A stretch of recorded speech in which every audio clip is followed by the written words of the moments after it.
Hi friends, நீ நான் காதல் அப்கமிங் ரிவ்யூ பார்க்கலாம். பாட்டி கால் உடஞ்சிருச்சுன்னு சொல்லிட்டாங்க, ஃப்ராக்சர் ஆயிடுச்சு அப்படின்னு சொல்லி கட்டெல்லாம் போட்டுறாங்க. ஆஸ்பத்திரிக்கு அள்ளி அடைச்சிட்டு கொண்டு போகிறாங்க அபியும் ராகவும். அதுக்கப்புறம் வாந்தி எடுக்கிறாங்க. அபி அதில் கையிலே வாங்குறாங்க பாட்டியோட வாந்தியை. அப்படியே ராகவ் மெய் மறந்து சொக்கி போய் அபியை பார்க்குறாங்க. இவ்வளோ நல்ல பொண்ணா அப்படிங்கிற மாதிரி. அதுக்கப்புறமா பார்த்து பத்திரமா வச்சுக்கோங்க அப்படின்னு சொல்லி டாக்டர் வழக்கம் போல் அட்வைஸ் பண்ணுறாங்க. அதுக்கப்புறம் வாமா என்னை வீட்டில் வந்து கொண்டு வந்து விட்டுட்டு வாமா அப்படிங்கிறாங்க பாட்டி.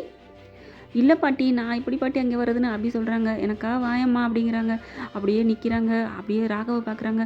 ஆனால் ராகவ் எனக்கு சொல்லு அப்படிங்கிற மாதிரி அப்படியே திரும்பி பார்க்காம இருக்காங்க. ஓ, உனக்கா ஒன்றும் இல்லை, பாட்டிக்காக வரேங்கிற மாதிரி ஏறி உட்காந்துக்கிறாங்க. அப்படி காரில் வந்து இறங்குறாங்க. இறங்குனதுக்கப்புறம் நான் உள்ளுக்கு வரல பாட்டி அப்படிங்கிறாங்க. இருக்கிறியா அப்படின்னு சொல்லி கூப்பிட்டு வேலைக்காரரை கூப்பிட்டு சேர் எடுத்து வீல் சேர் எடுத்து அப்படியே பாட்டியை உட்கார வச்சு அப்படியே ஹால் வரைக்கும் கொண்டாடுறாங்க. வெளியில் தான், வாசலுக்கு உள்ளார கூட போகலை. அப்படியே பார்த்தீங்கன்னா வந்துடுறாங்க ராகவ் சித்தி வந்துட்டு ஆகாசம்மா தான். ஏய், நீ எதுக்கு இங்கே வந்த அப்படிங்கிறாங்க. நடந்ததெல்லாம் சொல்கிறாங்க. அது சரி, காப்பாற்றினா எல்லாம் பண்ணால் வாசலோட அனுப்ப வேண்டியதானே, இங்கே எதுக்கு வர வச்சுக்க அப்படின்னு. ஏய் சுந்தரி, என்கிட்ட எதாக இருந்தாலும் கேளு, நான் தான் வர சொன்னேன் அப்படின்னு பாட்டி சொல்கிறாங்க. அதெல்லாம் இருக்கட்டும், இங்கேயே வரணும், எதுக்கடி வந்த, நீங்கள் பண்ணிட்டு போனதெல்லாம் மறந்துட்டியலா, நாங்கள் ஒன்றும் பண்ணலை அப்படின்னு பயங்கரமாக பதில் பேசுகிறாங்க அபியும். நீ எனக்கு கொடுக்குற மரியாதை அவ்வளோதானே சுந்தரின்னு பாட்டி சொல்கிறாங்க. ராகவும் சித்தி, என்ன சித்தி விடுங்க சித்திங்கிறாங்க. இல்லை ராகவ், இவங்க எவ்வளோ பண்ணாங்க அப்படிங்கிறாங்க. நாங்கள் ஒன்றும் பண்ணலை, நாங்கள் யார் மனசு நோடிக்கலை, நாங்கள் நல்லபடியாக தான் இருந்தோம் அப்படின்னு சொல்கிறாங்க. அவங்கள குத்தி காட்டுற மாதிரி பேசிடுறாங்க. அபி குத்தி காட்டினோன்னே, யாரை குத்தி காட்டி பேசுகிற, நாங்கள் யாரையும் குத்தி காட்டலை பாட்டி, நான் வர்றேன் பாட்டி அப்படிங்கிறாங்க. பாட்டி அபி போகிறதுக்கு மனசே இல்லை அப்படின்னு ஃபீல் பண்ணுறாங்க. சரிம்மா, பார்த்து பத்திரமா பார்த்துக்கோங்க, மாத்திரை போட்டுக்கோங்க, அதெல்லாம் எங்களுக்கு தெரியும், பார்த்துக்குவோம், நீ கிளம்பு அப்படிங்கிறாங்க ஆகாசம்மா. அபி அங்கேருந்து கிளம்பிடுறாங்க. பார்த்தீங்கன்னா யாராவது ஒரு நர்ஸை வச்சுக்குவோம் அப்படிங்கிறாங்க. இல்லைன்னா ஸ்டாஃப் ஒன்று 2 பேர் வச்சுக்குவோம் அப்படிங்கல. ஏப்பா 2 பேர், எனக்கு அபி இருந்தால் எல்லாமே பார்த்துக்குவா, உனக்கே தெரியாதா அவள் எவ்வளோ நல்லவ, என்னை பற்றி என்னை நல்லா பார்த்துக்குவாள்ல அப்படிங்கிறாங்க. பாட்டி சொல்கிறதும் சரிதான், ஆனால் அவள் வரணுமே, ஏன் பாட்டி வரணுமே பாட்டி, இப்போ கூட பாருங்கள், உன்னை பார்க்க வந்து தான் அவள் சொல்கிறாங்க. அபிகிட்ட ராகவ் சொல்லுவாங்க, என்ன பார்க்க வந்தில்லை, நீங்கள் கூட்டிகிட்டு வந்தவங்க ஒழுங்காக பக்கத்துலேயே இருந்திருக்கணும், நீங்கள் பாட்டுக்கு யாரையோ ஃபோன் பேசிக்கிட்டு இருந்தீங்கன்னா பாட்டி அதே வந்து விழுந்துட்டாங்க, ஏன் பாட்டி என்னை வந்து கூப்பிட்டுருக்க கூடாதா அப்படின்னு அங்கேயே ஆரம்பத்தில் சொல்லுவாங்க. அவள் என்னை கண்டா அவளுக்கு பிடிக்காது பாட்டி, நான் கூப்பிட்டா வரமாட்டா, நான் கூப்பிட்டேன்னு கூப்பிடுப்பா அப்படின்னு சொல்கிறாங்க. சரின்னு வேறு வழி இல்லாமல் ராகவ் போகிறாங்க அபியை கூப்பிடணும்ட்டு. இங்கே வீட்டுக்கு வந்தீங்கன்னா பாட்டிக்கு நடந்ததை அனுப்பிட்டு சொல்கிறாங்க.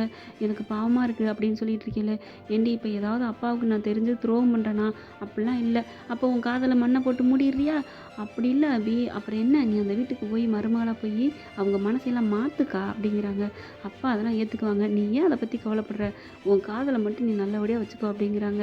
அனுவும் அபியும் சந்தோஷமாக பேசுகிறாங்க. அதுக்கப்புறம் கண்ணை மூடி தூங்கல அப்படின்னு நினைக்கிறாங்க. உங்ககிட்ட நான் இவ்வளோ நல்லா பேசிட்டேக்கா, ஆனால் அந்த வீட்டுக்கு போய் என்ன பண்ணுவாங்கன்னு தெரியல, எப்படியோ குட்டி பாசம் உங்க மேலே பாசமாக இருக்காரு, அது போதும் அப்படின்ட்டு தூங்கி போகிறாங்க அபி. அப்படியே கோயிலில் வச்சு பார்க்குறாங்க அபியை. போய் இப்போ ராகவ் கூப்பிட்றாங்க. பாட்டிக்கு ரொம்ப முடியலை, உன்னை வச்சு பார்க்கணுங்கிறாங்க, நீ தான் பாட்டியை பத்திரம் பார்த்துக்குவியான் அப்படிங்கிறாங்க. உடனே நீங்கள் என்ன ஒருத்தவங்களை ரெக்வஸ்ட் பண்ணி கூப்பிட்றது, இப்படியா கூப்பிட்றது, எப்படி கூப்பிடணும் அப்படிங்கிறாங்க. அம்மா தாயே, சாமி நீங்கள் வந்து எங்கள் வீட்டுக்கு எஜமானி அப்படிங்கிற மாதிரி பவ்யமாக கையை கட்டிக்கிட்டு அபி பேசுகிறாங்க. இந்த மாதிரி எங்கள் வீட்டுக்கு வேலைக்கு வாங்க அப்படின்னு கூப்பிடணும், இப்படி ஆனஸ்ட்டாக கூப்பிட்றீங்க அப்படிங்கிறாங்க.